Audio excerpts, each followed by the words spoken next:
Hello, I'm Toby Fox from 1.5 Million New Homes, the Local Government Challenge, sponsored by Redloft and Hadley Property Group. So the government wants us to build 1.5 million new homes during its administration, and its key delivery arm for that national ambition is local government, either as the planning authority giving permission for new homes to be built, or as a partner in a joint venture with the private sector, or directly delivering new homes itself. So I'm visiting a different council every month to find out what works and what needs to change to enable councils to deliver more homes. And I'm here in Hounslow to understand a little more about one of the key challenges that faces councils, which is around the local politics of delivering new homes. I'm here with the leader of the council, councillor Shantanu Rajawat. Shantanu, thank you very much for joining us. Tell us a little bit about the politics in Hounslow around new homes. What's the kind of balance of NIMBYs and YIMBYs here?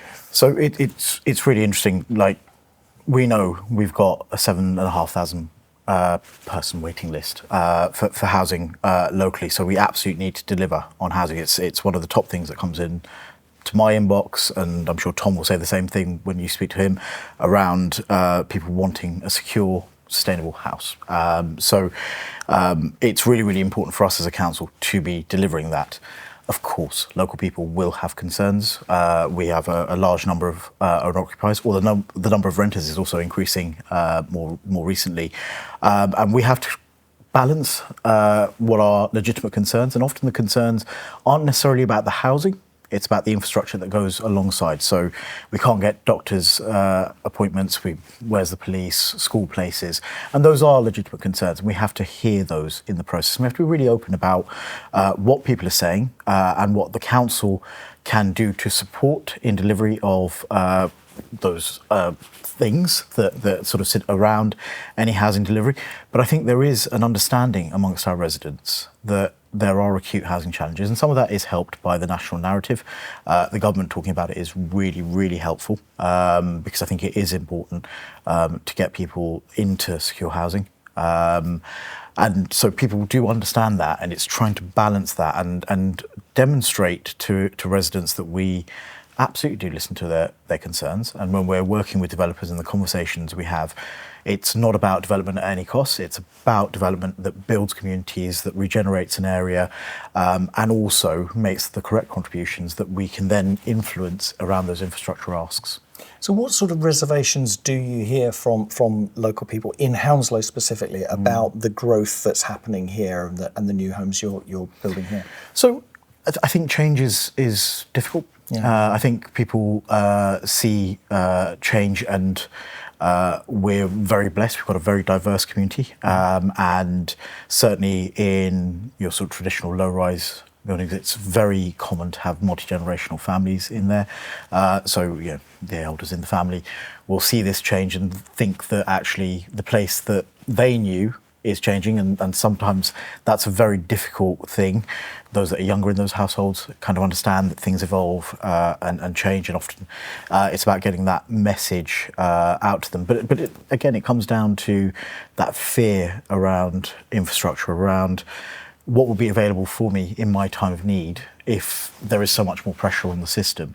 And as a council, yes, we project really well on school places. We work very closely with the NHS to look at what the demand around doctor surgeries will be. And those mechanisms that we've got through SIL and 106 around allocating money to help the NHS or help with school places, we absolutely do. And we've got to be really agile about that, but really focused and be able to forecast what that will look like. But also we can't be afraid to sometimes say, whilst we understand that that's a concern, take school places, for example, we know as a council, school places are declining. London is getting older. There are fewer, post-pandemic, there are fewer kids in the system.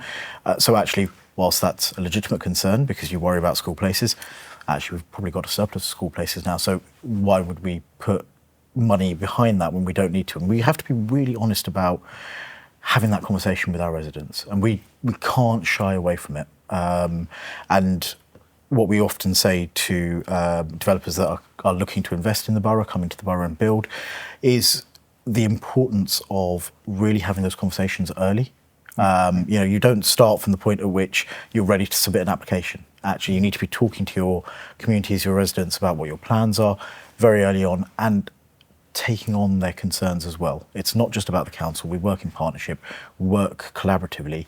So those that are coming in and investing into the borough also need to understand some of those concerns, and I think that's really, really important. So those early conversations are really important. And you've mentioned developers, and a lot of the people in the general public, and a lot of local politicians as well, are very wary of the development sector and developers as personalities. You'd be a bit defensive, maybe a little bit scared of their intentions and their ability to upset the politics in an area. What's your take on the development industry? So we work really closely with the development industry, and we aren't scared as a council. We very much go out there and say we're really open for business. I mean, just this morning I was at an event, and Tom goes along to a lot of these events, talking about the opportunity that exists in Hounslow, the great strengths that we've got about our diverse communities, and about what inward investment brings, not just in terms of buildings, but also in terms of our economy. So we are one of the largest economies in London. We're worth £15 billion annually, and yet that wealth isn't shared equally. So that deprivation piece, that piece around social stamping out inequality wherever you see it. So we have to be really, really honest about that, and really, really positive about that. And we understand that residents will view developers as wanting to make money, and of course developers want to make money. We get that. They wouldn't be in the business if they didn't. But we have to be really honest about that, and really stamp what we want for our place as conveners of place very, very early on. And as a council, we hear a lot about councils being under pressure financially. So what is your capacity, your ability to deliver all the homes that you're being asked to deliver, given the financial constraints that you're operating under? Yeah, look, it's been really tough, and at the moment we've hit a point where our housing revenue account is under great strain. Sorry, a housing revenue account is the money that's set aside that you're taking in as effectively as rent. For affordable homes. Precisely that. It's what you're investing, and so we've got great ambitions. We are committed in this administration to delivering 1,000 homes, and that's got tougher and tougher as the economy hasn't really improved over time. But look, we understand that's the same for the development community as well. Build costs and interest rates have not been favourable for quite a while. So it is very, very difficult, but that's not an excuse not to talk up the opportunities that exist in Hounslow and have those conversations with the industry, and again with our residents about the aspirations that we've got, because building houses isn't just about bricks and mortar. It's about communities. It's about improving the place, and really stamping the fact that we are ambitious for Hounslow. Those that partner with us in the development industry are also sharing in our ambition for Hounslow, and ultimately that benefits our residents. Councillor Shantanu Rajawat, thank you very much indeed for your contribution to 1.5 million new homes. Thank you, Toby. I'm here with Councillor Tom Bruce from Hounslow Council to follow on that conversation with the leader. Councillor Bruce, Tom, the local plan is the key mechanism for local people to get involved in shaping the future of their place. And the local plan is within the hands of the council to deliver. Do you see that as an effective mechanism for creating that sense of agency in local communities? I absolutely do. I think there's a few things to say about the local plan. Firstly, that the local plan that we currently have, that's been in place for a few years now, works effectively in delivering homes. We have managed to do that over the last few years. We've got a new local plan coming forward, very soon to be submitted for inspection, and hopefully, if things go well, to be adopted in about a year's time as our new local plan. And throughout that process, local people have been able to be involved in the making of that. But when it's been in place, and hopefully when this new one is in place, that people can use that local plan to see how places can come forward, how developments can come forward, how their sense of community can be built. But I don't think it's the only mechanism. I think there are a number of different levels where people should be able to get involved as well. Developers themselves, when coming forward with an application on a site, also need to demonstrate how they are connecting with the council, but with local residents, very importantly, how they're involving them in the shaping of any of those developments, whether that's small or big, to be honest. People need to feel that what the change that's going to be made and the difference that's going to happen or potentially happen to their area is something that meets their needs, not just something that happens to them, but happens with them and is something positive for their future living wherever they do. So the government at the moment is looking to reform the way the planning system works and shift the balance from the planning committee and development by development approach to community approval, if you like, to the local plan. You know, if it says that we can build this in the local plan, then we can build it and we don't need to consult any further. How do you feel about that shift, given what you've just said? And also given the fact that the local plan is sort of seen as being designed perhaps more for developers than it is for local communities. Yeah. So in terms of the design of the local plan, I think it is designed for everybody. It is designed for the council to demonstrate sites and demonstrate what various heights of buildings should be in various areas and a load of other things that fit around all of that. It's for developers to see what the council is saying about the borough and how they can come and build and get involved in that. But it's also about local people. It's also about local people having a say in what the council is proposing in the local plan and how things could work, how things might be better, how things there are things that they might not like or they might like, and how everyone can be involved in the shaping of what the borough, whichever borough it is, but in terms of Hounslow, what Hounslow can be in the future. I think what the government is looking to do is to try and speed up the process. What they're thinking about, what they're talking about, is delivery of buildings. They're, very, very clear. 1.5 million homes in the next 4 to 5 years. They even put a number on it. Oh, absolutely. And we are very clear about maximising the delivery of homes in this borough. So we're both on the same page in terms of that. What I do think is important is there is democratic oversight in what happens, because that's very important. People vote for me and vote for my colleagues to speak on their behalf, but also that directly people have a say in things that affect them. So if there is a development happening down the road from them, that they feel it's not just development in general that they've been able to have a say in, that they can specifically talk about that. There are always going to be balances, that need to be struck.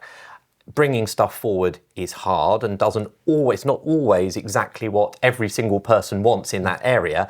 If we tried to do that, and if developers tried to do that, we'd never get anywhere. So I think it's trying to find that right balance between getting that delivery going forward, but also ensuring that there's democratic oversight and that people have a say and feel that they've been listened to.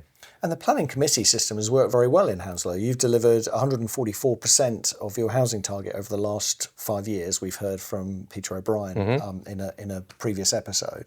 So is there any need to change it? I mean, does anything need to change in planning? Well, I think the things I know we're talking about Hounslow specifically here. 1.5 million homes isn't just about Hounslow, it is nationally. So in terms of the way it works in Hounslow, it is working very well at the moment. We have delivered a lot of homes, we are currently building a lot of homes, and we're going to continue to do that.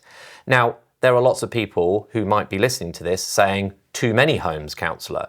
All you're doing is putting up housing and not doing anything else. Now, that isn't true. There's a huge amount of work that goes into creating place and to creating communities and to enabling people to have a say in that. And again, it comes back to that thing about balance. It is, we need to deliver those homes because we know we have people on our housing waiting list, but people in overcrowded accommodation, even if they're not on our waiting list, they're looking to move into a house. But we also want to ensure that people have that say. I think that's very, very important, and trying to get that balance that we can deliver those homes that benefit people and that we're creating, as I say, those communities that benefit the borough as a whole. So walk us through that. So you're saying it's not just about building houses, it's about building places, building communities. What are the step-by-step actions that you need to take to make that happen? What do you have to do to make a place? As a councillor, well, what we want to do is make sure, firstly, our local plan talks to the sites, the size, the heights, the infrastructure that's needed, because that's all in the local plan, things that are going to be needed for those people that live there, as well as people that already live in the community, and that's really, really important. When developers are coming forward using that local plan as a basis for saying, we are looking at that site and we'd like to develop on that site, the first conversation I always have, or one of the first things I will say in that first conversation is, are you talking to local people? Are you talking to local councillors? Are you talking to local residents? Are you ensuring that in some way, early on, they know what your intentions are and you are listening to the voices? So getting that formal, informal consultation, bringing that forward as part of the process, making sure then developers are talking to our planning team, making sure that whatever they're bringing forward is policy compliant. That's always a thing that we absolutely need to make sure is there.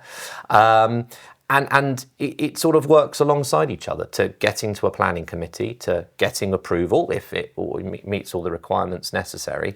And then from there, it's not the end of the process, that there's a lot of stages after that before, particularly major and significant developments, before we actually get a spade in the ground. So, you know, it isn't just one day someone wants to build something, the next day they get permission, and the day after they can put a spade in the ground. You know, the process. If only, right? If only. From I their mean, point of view, sometimes, yeah. but actually, we do need to have, you know, a bit of time to make sure that all those processes are followed properly, and that at each stage and at each part of that, there are enough checks and balances to make sure we get the homes we need, but we get the infrastructure we need around it, whether that's from the NHS or whether that's from the GLA or TfL or from the council itself, but that ultimately we get that delivery of that community and that place that we need here in Hounslow still, and that the residents that want to have in their area.